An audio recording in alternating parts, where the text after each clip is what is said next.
On entend par grossesse en milieu scolaire l'état d'un enfant enceinte en situation de classe.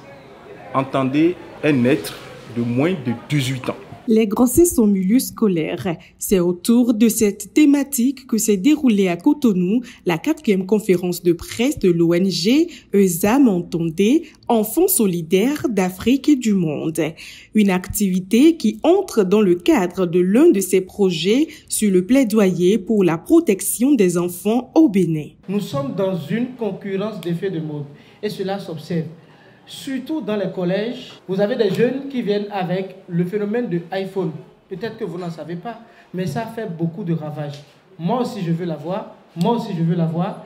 Et il y a beaucoup de jeunes filles qui ont accepté coucher avec des garçons pour pouvoir avoir ce téléphone. Elles ont entraîné une vague de leurs camarades dans ce système et beaucoup aujourd'hui, ayant commencé par l'activité sexuelle très tôt, ne peuvent plus s'abstenir.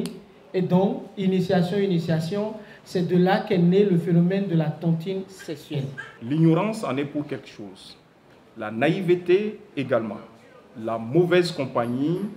Il y a aussi la fétichisation par les parents des questions liées au sexe. On en fait un tabou. Les grossesses en milieu scolaire handicapent l'avenir des adolescentes. En Afrique, et particulièrement au Bénin, une adolescente sur 5 a déjà commencé sa vie reproductive. 15% ont déjà eu une naissance vivante et 5% sont enceintes d'un premier enfant. Les auteurs des grossesses en milieu scolaire, c'est essentiellement les artisans. Ensuite, les élèves garçons. Et ce n'est qu'après qu'on peut noter au nombre de ces auteurs les encadreurs, je veux dire les enseignants. 9 369 cas de grossesse en milieu scolaire ont été enregistrés de 2016 à 2020. L'année dernière, malgré la Covid-19, le ministère de l'enseignement secondaire en a enregistré 2290 cas.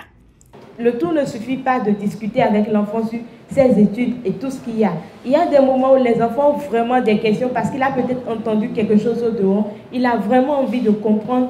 Et il y a d'autres même qui ont le culot ou qui se donnent la force de venir dire à leurs parents, voilà, je voudrais comprendre telle ou telle chose. Et le parent dit, d'où sors-tu ça? Je pense qu'il est mieux de faire une planification familiale que de laisser vraiment la place à toutes ces choses, les grossesses et après l'avortement et tout ce qu'il y a autour. Moi, j'encourage les parents à chercher de l'information pour savoir comment aborder le sujet avec les enfants parce que, il faut l'avouer, ce n'est pas du tout facile. Le sexe reste tabou dans certaines familles. Il est impérieux de lever les voiles afin d'éviter aux adolescents et surtout aux jeunes filles de subir les affres des grossesses précoces en milieu scolaire. Une situation qui handicape leur avenir.